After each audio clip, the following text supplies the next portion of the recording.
نحمدہ ونصلی علی رسولہ الکریم۔ محترم دوستو، فضائل قرآن مجید کے سلسلے میں آج ہماری دوسری تعلیم ہے۔ آج کی تعلیم میں ہم سنیں گے تلاوت قرآن کے آداب۔ حدیث نمبر 1 کہ سب سے بہتر کون شخص ہے، حدیث نمبر 2 کہ سب سے افضل کیا چیز ہے، اور حدیث نمبر 3 کہ اجر کی مثال قرآن پاک کی تلاوت کی۔ تو آئیے آج کا درس شروع کرتے ہیں۔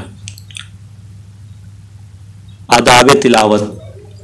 مسواک اور وضو کے بعد کسی یکسوئی کی جگہ میں نہایت وقار و تواضع کے ساتھ روبہ قبلہ بیٹھے اور نہایت ہی حضور قلب اور خشوع کے ساتھ اس لطف سے جو اس وقت کے مناسب ہے اس طرح پڑھے کہ گویا حق سبحانہ کا کلام سنا رہا ہے۔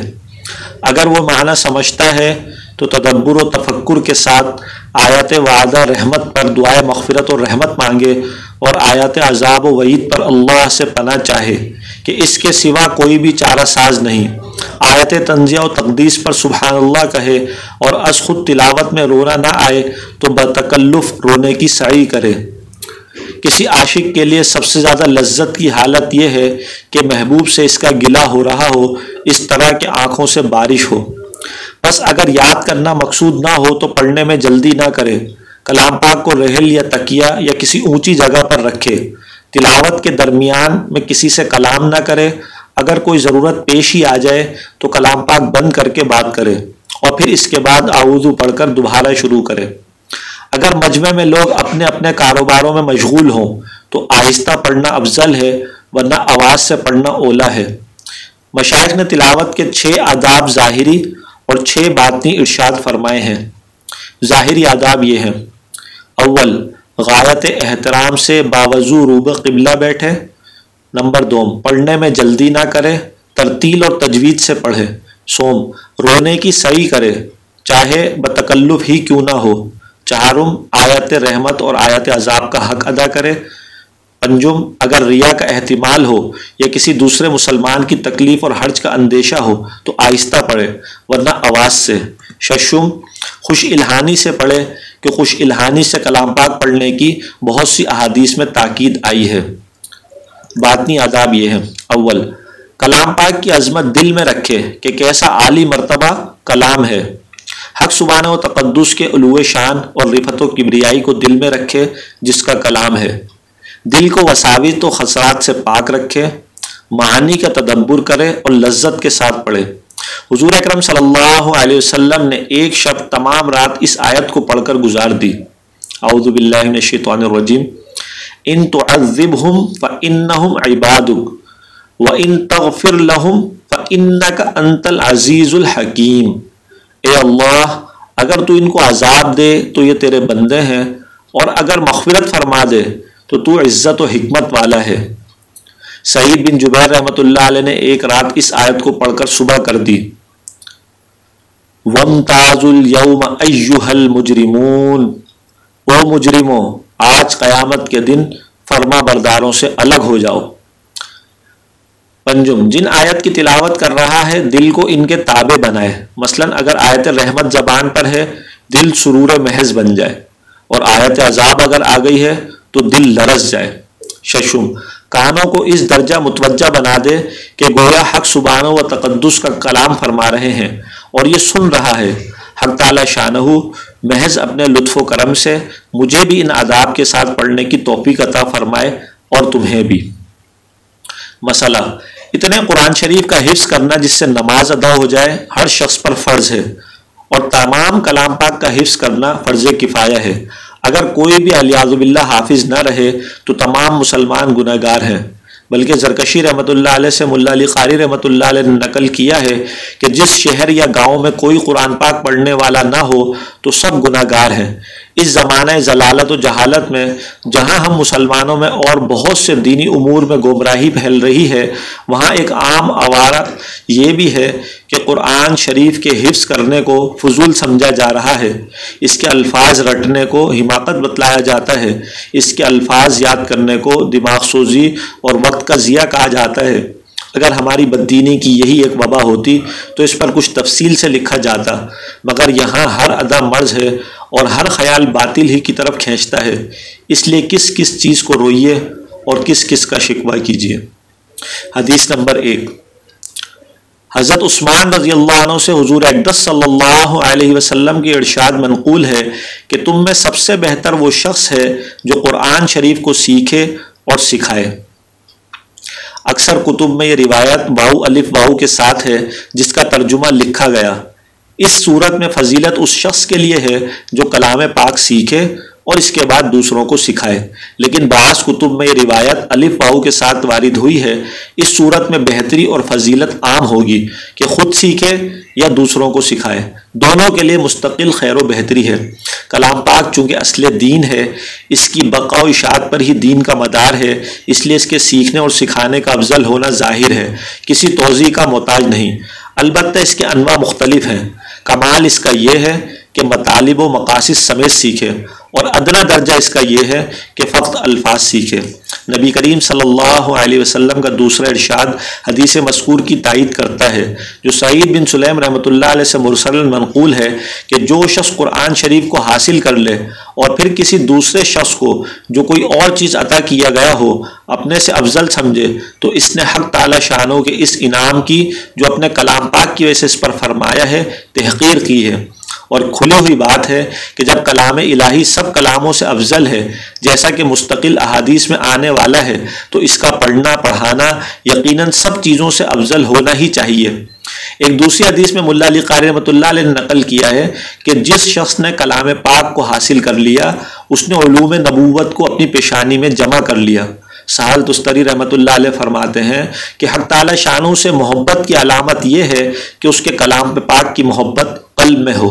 شرح احیا میں ان لوگوں کی فہرست میں جو قیامت کے ہولناک دن میں عرش کے سائے کے نیچے رہیں گے، ان لوگوں کو بھی شمار کیا ہے جو مسلمانوں کے بچوں کو قرآن پاک کی تعلیم دیتے ہیں، نیز ان لوگوں کو بھی شمار کیا ہے جو بچپن میں قرآن شریف سیکھتے ہیں اور بڑے ہو کر اس کی تلاوت کا اہتمام کرتے ہیں۔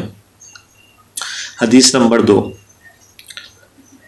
ابو سعید رضی اللہ عنہ سے حضور اکرم صلی اللہ علیہ وسلم کا ارشاد منقول ہے کہ حق سبحانہ و تقدس کا یہ فرمان ہے کہ جس شخص کو قرآن شریف کی مشغولی کی وجہ سے ذکر کرنے اور دعائیں مانگنے کی فرصت نہیں ملتی، میں اس کو سب دعائیں مانگنے والوں سے زیادہ عطا کرتا ہوں، اور اللہ جل شانہ کے کلام کو سب کلاموں پر ایسی ہی فضیلت ہے جیسی کہ خود حق تعالی شانہ کو تمام مخلوق پر۔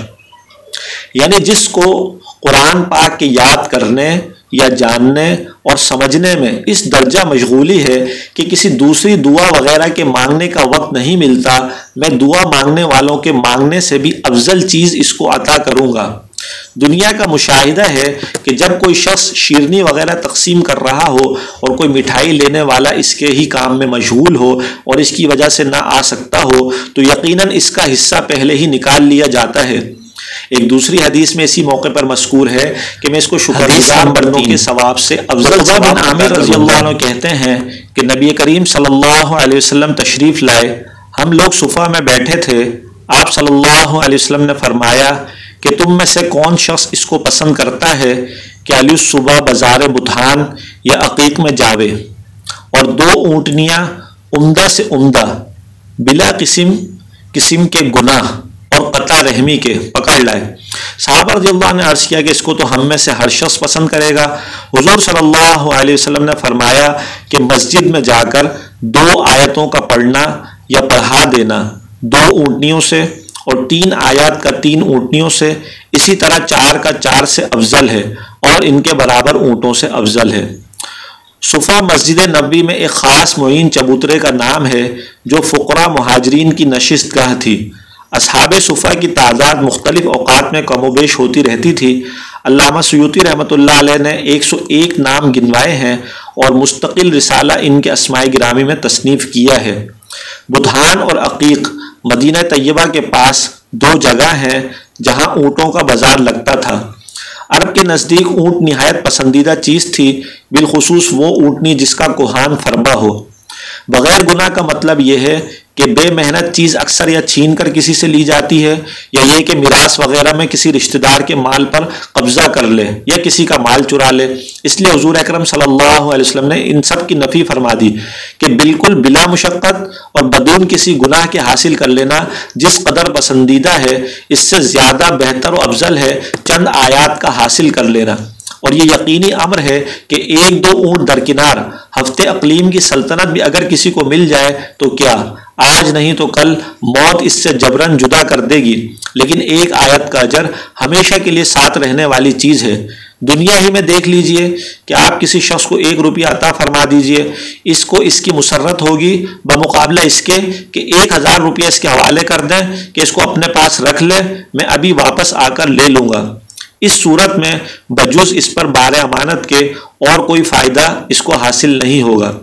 در حقیقت اس حدیث شریف میں فانی اور باقی کے تقابل پر تنبیہ بھی مقصود ہے کہ آدمی اپنی حرکت و سکون پر غور کرے کہ کسی فانی چیز پر اس کو ضائع کر رہا ہوں یا باقی رہنے والی چیز پر، اور پھر حسرت ان اوقات پر جو باقی رہنے والا وبال کماتے ہیں۔